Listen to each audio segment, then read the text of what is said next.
Bueno, seguimos con el programa. Como ustedes saben, ahorita sigue la conferencia magistral del doctor Daniel Piscorp, el cual pues ya ha sido ampliamente presentado por las otras intervenciones que ha tenido. Vale la pena mencionar que es uno de los líderes, obviamente, tanto a nivel Latinoamérica como a nivel global, en hipertensión arterial. Ya sabemos que es editor de las revistas más importantes, participante y creador de algunas de las guías. Y bueno, lo más importante es que es nuestro amigo y por eso está aquí haciéndonos el favor de acompañarnos. Y Daniel nos va a hablar precisamente sobre la fibrilación auricular como el eje del daño en lo que es insuficiencia cardíaca y lo que es evento vascular cerebral. Sabemos nosotros la importancia que tiene este tipo de patología y por eso vamos a contar con su conferencia magistral. Daniel, si nos haces favor, bienvenido. Muchas gracias, Ernesto, por la presentación. Gracias. Bueno, buenos días. Muchas gracias a mi gran amigo Ernesto Cardona por la presentación.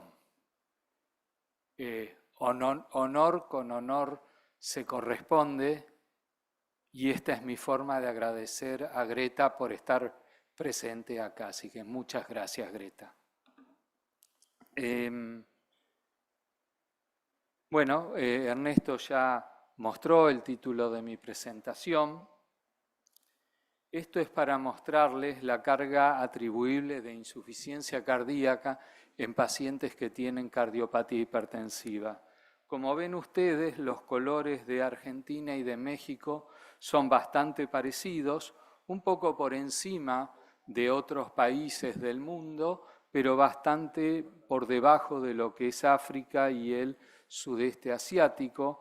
La prevalencia de insuficiencia cardíaca atribuible a cardiopatía hipertensiva en nuestros países es de alrededor de 80 a 120 personas por cada 1000 habitantes.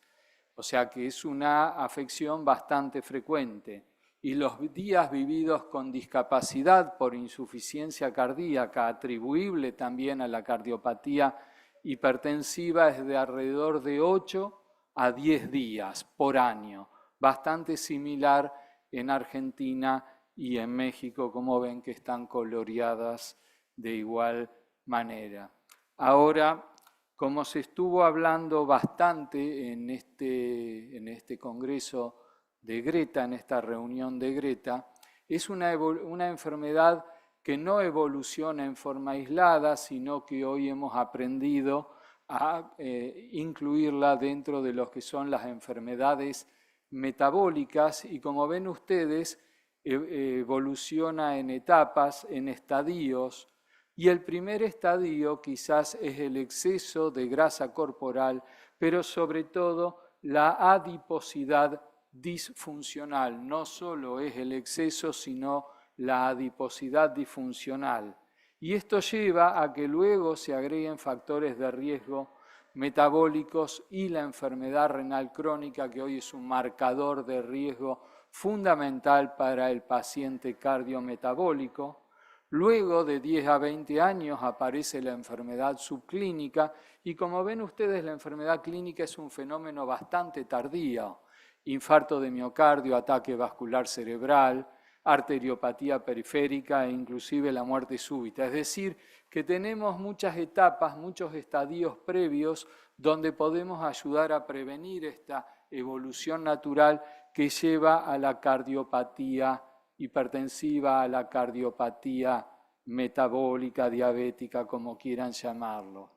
Y en este sentido debemos considerar dos tipos de fuerzas o dos tipos de disparadores que llevan fundamentalmente a lo que es el remodelado de la aurícula izquierda y vamos a discutir más adelante qué es esto del remodelado, pero básicamente esto comienza con la hiperactivación neurohumoral del sistema renina-angiotensina, sistema nervioso simpático, incremento de los niveles de leptina, que es una hormona proproliferativa, descenso de adiponectina, que es una hormona antiproliferativa, y esto lleva a que se generen alteraciones tanto estructurales como funcionales, que ustedes ven de los dos lados del remodelado auricular izquierdo, caída del gasto cardíaco, del volumen latido, del volumen minuto y finalmente fibrilación auricular. Esta es la historia natural de esos escaloncitos que yo les fui mostrando en la anterior diapositiva. Y hay múltiples patologías, enfermedades, afecciones que generan esta cardiomiopatía auricular. Por sí mismos las cardiopatías, la hipertensión, la obesidad y las enfermedades metabólicas. Básicamente, ¿qué es lo que genera esto? Remodelado de la aurícula izquierda, y entonces se alteran los vórtices de flujo. Es interesante porque aún estando en ritmo sinusal, la aurícula izquierda en estas afecciones tiene alteraciones de los vórtices de flujo, es decir, se pierde el flujo laminar y se genera un flujo turbulento. Y aún estando en ritmo sinusal, estos pacientes que tienen cardiomiopatía auricular pueden desarrollar cardioembolias. Así que esto hay que tener mucho cuidado. Y generan, ¿por qué? Porque generan una deformación. La aurícula izquierda, que es como un ovoide, se transforma como en una circunferencia, en una pelota de fútbol, y además hay cambios estructurales en la pared auricular, incremento de la fibrosis, infiltración de triacilglicerol, es decir, lipotoxicidad y glucotoxicidad, y esto es lo que lleva a los pacientes a fibrilación auricular, insuficiencia cardíaca, hipertensión pulmonar, cardioembolias, etcétera, como ustedes ven en esta figura. Básicamente hay 4 fenotipos de deformación de la aurícula izquierda. El que es primariamente dependiente del cardiomiocito, es decir, de la célula miocárdica, el que es primariamente dependiente del fibroblasto, que genera expansión de la matriz extracelular en la aurícula izquierda, como ya vamos a ver, las formas mixtas, es decir, tanto del miocardiocito como de la expansión de la matriz extracelular, y finalmente la cuarta forma, que es la infiltración de sustancias extrañas al músculo cardíaco, al miocardio, como por ejemplo ocurre en la amiloidosis o en la glucopolisacaridosis, etc. Es decir, hay distintos fenotipos.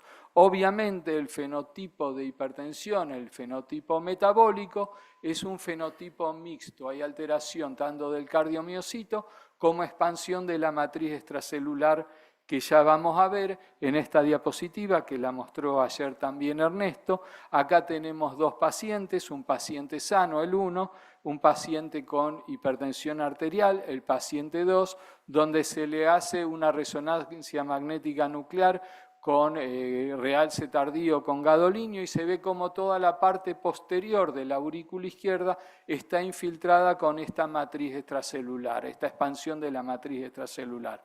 Esto hace que la deformación de la aurícula izquierda sea alterada, aumente la presión intraauricular, y este aumento de la presión intraauricular es lo que lo lleva a la aurícula izquierda a la fibrilación auricular. Este es un caso clínico real. Entonces, como primera medida en cardiopatía hipertensiva, les digo, no nos olvidemos nunca de la aurícula izquierda, porque siempre nos enfocamos en el ventrículo izquierdo, y en realidad una parte muy importante de la insuficiencia cardíaca y de las cardioembolias se deben más a la aurícula izquierda que al ventrículo izquierdo. De hecho, hay formas puramente auriculares.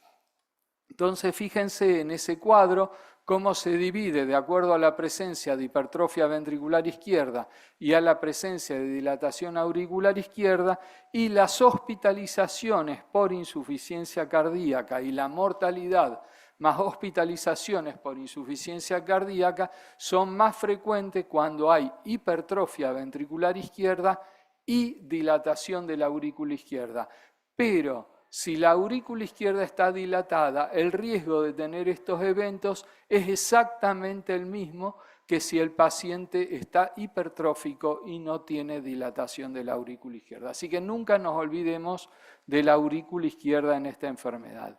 ¿Y por qué? Porque cuanto mayor es la magnitud de la fibrosis de la aurícula izquierda, cuanto mayor es la expansión de la matriz extracelular de la aurícula izquierda, mayor es la probabilidad de desarrollar insuficiencia cardíaca.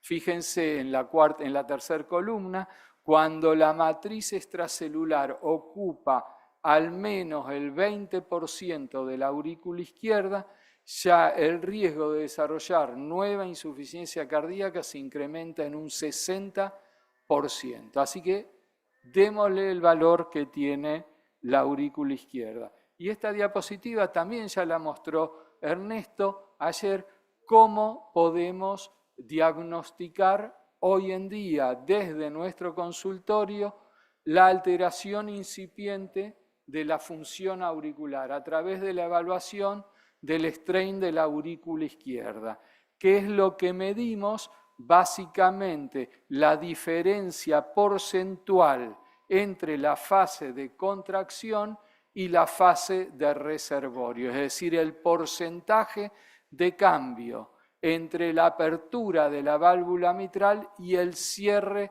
de la válvula mitral, que es el periodo en el cual la sangre de las venas pulmonares va llenando pasivamente la aurícula izquierda. Si la aurícula izquierda está rígida, el retorno venoso pulmonar se reduce porque no puede enfrentar a una cavidad poco complaciente. Entonces, fíjense que esto está evaluado como cuando ese porcentaje es menor al 30%, en este estudio específicamente menor al 29,4%, el riesgo de desarrollar una nueva fibrilación auricular se incrementa significativamente. El patrón oro para diagnosticarlo hoy es el strain auricular, pero también, como ven del otro lado, mediante tomografía, el cambio porcentual del volumen de la aurícula izquierda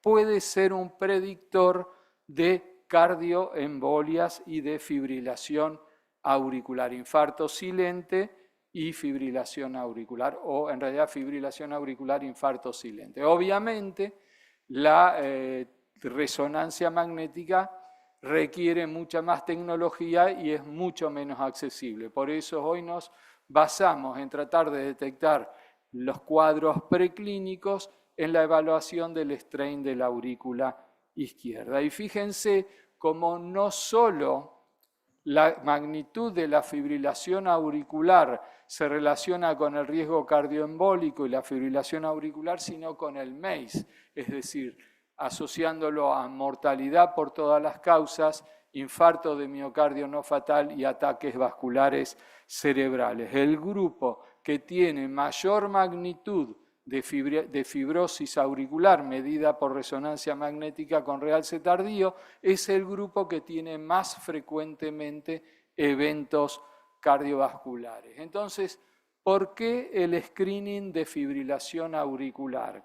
Porque la fibrilación auricular que nosotros vemos en nuestro consultorio con un electrocardiograma de 12 derivaciones es nada más que la punta del iceberg de los procesos de fibrilación auricular que tienen nuestros pacientes hipertensos. Entonces, estos episodios pueden ser detectados como hallazgos casuales en individuos que tienen dispositivos inalámbricos como un cardiodesfibrilador o un marcapasos implantado, puede ser un hallazgo casual en un monitoreo de una cirugía general donde al paciente se le detectan colgajos de fibrilación auricular, o puede ser detectado en un paciente, por ejemplo, internado en una unidad de terapia intensiva que tuvo un infarto cerebral, se le hace un Doppler de los vasos, un Doppler intracraniano y aparecen episodios embólicos. Obviamente, en la punta del iceberg el significado clínico es muy claro, ya Luis ayer habló de cuándo anticoagular, cómo anticoagular, cuándo controlar frecuencia cardíaca, cuánto intentar de revertir, pero todo lo que queda debajo del iceberg hoy no sabemos mucho cómo hacerlo, qué hacer en los pacientes que detectamos una fibrilación auricular subclínica, lo que está debajo de la línea de flotación del iceberg.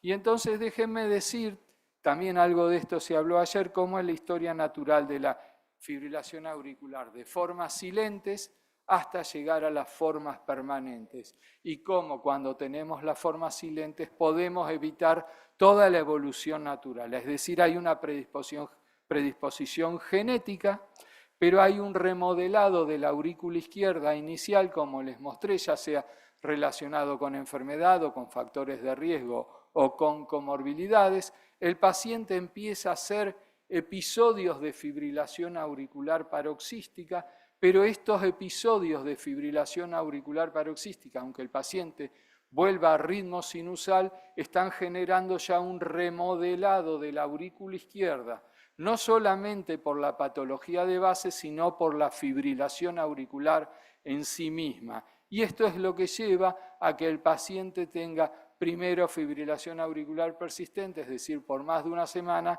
y luego fibrilación auricular permanente. Es decir, la fibrilación auricular no se desarrolla de un día para el otro, hay una historia natural en la cual nosotros podemos intervenir generando mejoría en la enfermedad de base, en las comorbilidades y evitando los episodios de fibrilación auricular. Fíjense esto que es muy interesante. Eventos por 100 pacientes por año. ¿Quiénes lo tienen más?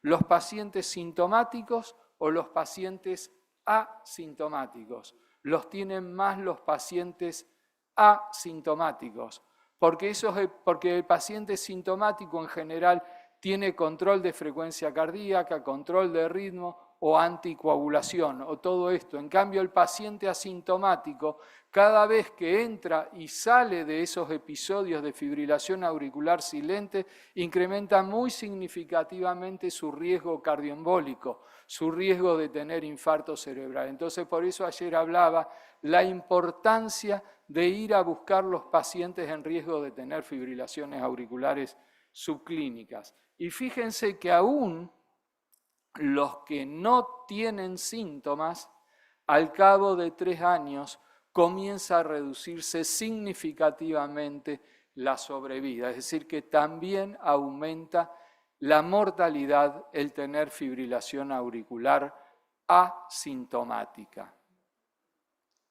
Entonces, ¿por qué el screening de fibrilación auricular? Fíjense, porcentaje libre de fibrilación auricular. Una vieja clasificación que, como se dijo ayer, hoy ya no es tan importante, pero para que la vean igual. Como el porcentaje libre de fibrilación auricular paroxística después de la primer fibrilación auricular a los 5 años es solo del 50%. Es decir, que los pacientes que tuvieron una fibrilación auricular paroxística claramente van a seguir haciendo fibrilaciones auriculares hasta que se queden con fibrilación permanente. Y es tanto la fibrilación auricular persistente como la permanente. Es decir, el 50% van a seguir teniendo episodios de fibrilación auricular.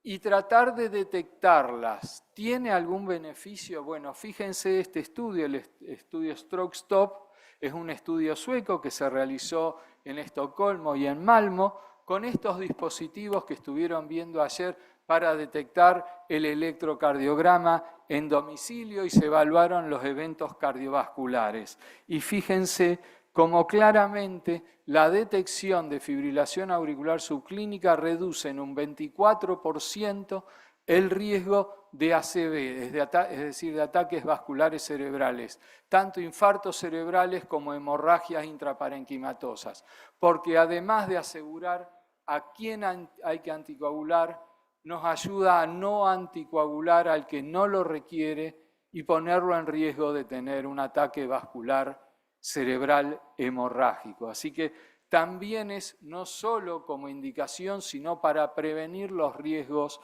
de anticoagular innecesariamente. Entonces, como les mostré ayer, desarrollamos este proyecto de diagnóstico de fibrilación auricular subclínica, el estudio modo PA-FA, que ya tiene la primera publicación a principios de este año en la revista mexicana de cardiología y que, como ven ustedes, lo tenemos registrado en clinicaltrials.gov con un número de registro que ustedes pueden ahí verlo.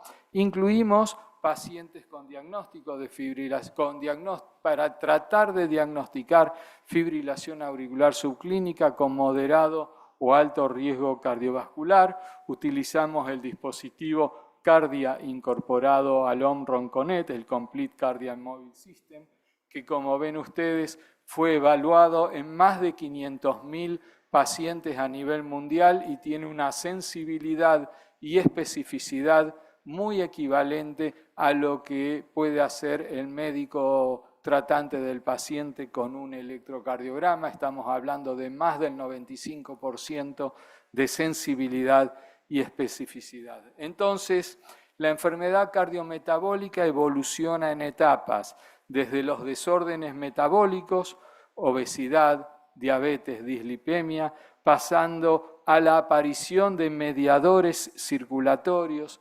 hipertrigliceridemia, como habló recién Martín, lipoproteína A, hiperglucemia, hiperinsulinemia y resistencia de la insulina. De ahí al desarrollo de las enfermedades cardíacas, como las que estamos hablando, arritmias, insuficiencia cardíaca, enfermedad coronaria, pero también aterosclerosis, enfermedad renal, y esto nos lleva a la cuarta capa de este círculo, que es la capa del tratamiento, pero basado en el desarrollo desde el centro de la enfermedad, que nos explica por qué hoy tenemos que tratar a los pacientes de determinada forma. Y ustedes saben que hoy los ISGLT2 son una de las piedras angulares en el tratamiento del paciente metabólico, del paciente con enfermedad cardio, reno, nefro, metabólica, cerebro metabólica, etcétera, etcétera. Pero algo debe haber dentro de los ISGLT2 para que sean útiles en hipertensión arterial, yo diría más que en hipertensión arterial, en presión arterial, porque este es un subanálisis del estudio de LIVER.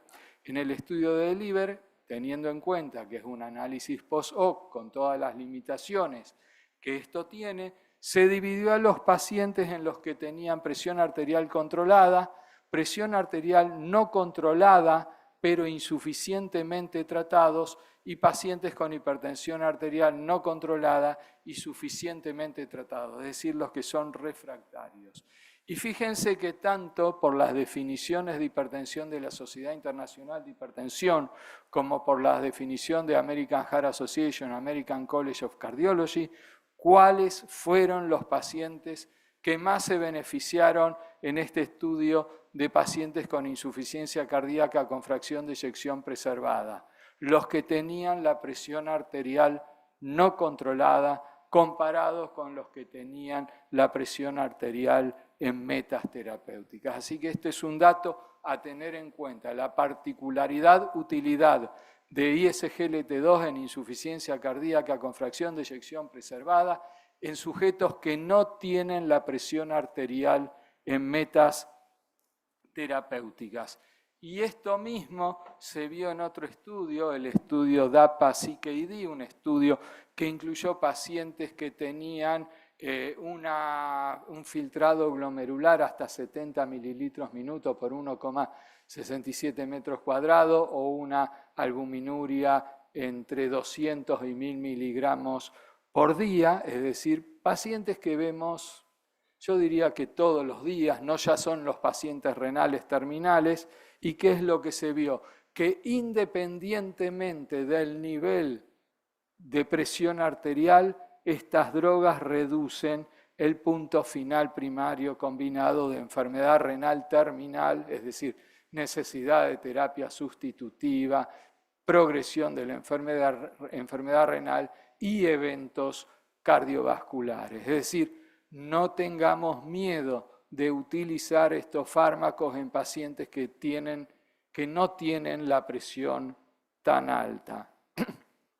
Y otro tema que les quiero remarcar es el tema de la función renal, porque al igual que lo que pasó al inicio con los IECA o los ARA2, teníamos mucho miedo de la respuesta de la función renal a estos fármacos, la caída del filtrado glomerular.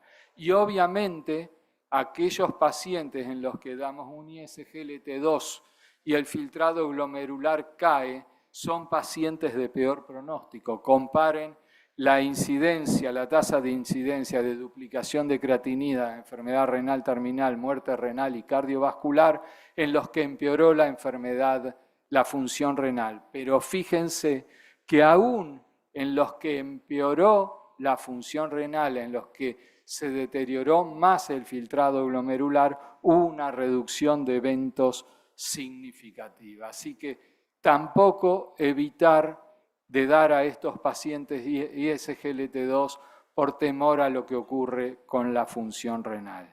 Y en cuanto a la utilidad de estos fármacos en fibrilación auricular, fíjense que el punto final primario o el empeoramiento de insuficiencia cardíaca o la mortalidad cardiovascular no solo mejoró en la totalidad de los pacientes, sino que mejoró más en los que tenían cualquier forma de fibrilación auricular que en los que no tenían fibrilación auricular, tanto paroxística como persistente permanente, como un hallazgo casual en el electrocardiograma. Los bloqueadores del receptor mineralocorticoide en la prevención de la cardiopatía hipertensiva. Como ustedes saben, hemos tenido un estudio como el TOPCAT, lamentablemente fue un estudio denunciado por corrupción en su desarrollo, que no mostró los resultados que nosotros hubiéramos esperado. Se comparó espironolactona versus placebo on top del tratamiento estándar de pacientes con insuficiencia cardíaca con fracción de eyección preservada. Más del 90% de los pacientes eran hipertensos y el punto final primario no se demostró, pero sí la reducción de la insuficiencia cardíaca. Y más recientemente, en marzo de este año, se presentó el estudio SPIRIT-HF, lamentablemente desarrollado durante la pandemia.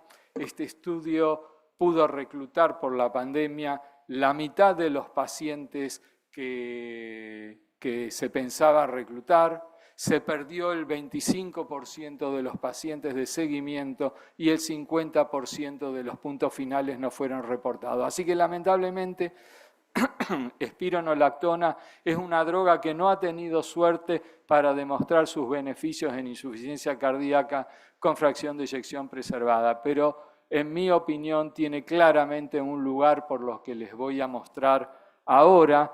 ¿Por qué? Porque luego se desarrollaron los antagonistas del receptor mineralocorticoide no esteroideo, donde sí hay mucha más inversión de la industria farmacéutica, y en un hallazgo post-hoc casual se demostró que en este estudio de pacientes diabéticos y enfermedad renal crónica se reducía la enfermedad cardiovascular. Como ven ustedes, se reduce el riesgo de insuficiencia cardíaca muy significativamente, nueva, muerte más insuficiencia cardíaca, etc. Pero esto es un hallazgo post-hoc, por lo tanto necesitaba un estudio prospectivo que lo demostrara, y este fue el estudio Fine Arts HF, que comparó también on top del tratamiento estándar de pacientes con insuficiencia cardíaca un inhibidor no esteroideo mineralocorticoide, como es la finerenona versus placebo. Y este estudio sí demostró una reducción significativa de los puntos finales cardiovasculares, los puntos combinados y los puntos combinados con enfermedad renal. Así que yo creo que para nuestros países donde el costo del medicamento es una variable muy importante y el acceso al medicamento es una variable muy importante, en base a este estudio y a la evidencia previa, quien quiere usar espironolactona en estos pacientes está completamente habilitado, aunque no se recomiende formalmente. Y el otro grupo de drogas son los agonistas GLP-1. Estos estudios, los estudios STEP-HF y STEP-HF-DM2, es decir, pacientes con índice de masa corporal mayor a 27, con o sin diabetes, mostraron una mejoría significativa de la capacidad funcional, medida como el test de caminatas de 6 minutos y el cuestionario de Kansas City. Sin embargo, estos son puntos finales subrogantes. Se necesitaba el estudio que demostrara, en base a puntos finales duros, el lugar de estos fármacos en la prevención cardiovascular, y ese fue el estudio SELECT, que incluyó pacientes con índice de masa corporal mayor a 27, con o sin diabetes, donde mostró definitivamente que los agonistas GLP-1 reducen la mortalidad total y el punto final compuesto de mortalidad, infarto no fatal y ataque vascular cerebral. Entonces, ¿qué nos recomiendan las recientes guías canadienses para el tratamiento de la insuficiencia cardíaca con fracción de eyección preservada? El tratamiento estándar es inhibidores SGLT2 y bloqueadores del receptor mineralocorticoide. Y de acuerdo a las características específicas del paciente, por ejemplo, si la fracción de eyección es mayor a 45 y el índice de masa corporal mayor a 30, drogas con actividad agonista GLP-1. Y si el paciente tiene niveles aceptables de presión arterial y no tiene riesgo de desarrollar hipotensión arterial, ARNIs o candesartán, si el ARNI, es decir, hoy en día sacubitril/valsartán, candesartán si el sacubitril/valsartán no está disponible o no es tolerable. Algunos comentarios sobre si anticoagular o no anticoagular a estos pacientes que tienen fibrilación auricular subclínica. Este es un metaanálisis de 2 estudios, el NOAA-AFNET6 y el Artesia Trials, que son estudios que evaluaron pacientes con fibrilación auricular solo diagnosticada por dispositivos, no diagnosticada en un consultorio con electrocardiograma. Claramente, la posibilidad de anticoagular a estos pacientes reduce el riesgo cardiovascular, el riesgo de ACV, pero aumenta el riesgo de tener sangrado mayor significativamente, de modo tal que cuando uno debe decidir si detecta una fibrilación auricular silente, subclínica, sintomática, como quieran llamarla, se debe decidir la anticoagulación en forma individualizada, no sistematizada, basada en el riesgo de tener una cardioembolia versus el riesgo de tener un sangrado mayor. En conclusión, el ACV, es decir, el ataque vascular cerebral y la insuficiencia cardíaca, pueden ser la primera manifestación de una fibrilación auricular. Hay una alta frecuencia de fibrilaciones auriculares silentes y asintomáticas. Tenemos calculadoras de riesgo para prever o establecer la probabilidad de que un individuo tenga fibrilación auricular. Hoy tenemos tecnologías disruptivas para el control de la presión arterial y la fibrilación auricular en forma ambulatoria y debemos evaluar la relación riesgo-beneficio de la anticoagulación en fibrilación auricular subclínica. Muchas gracias.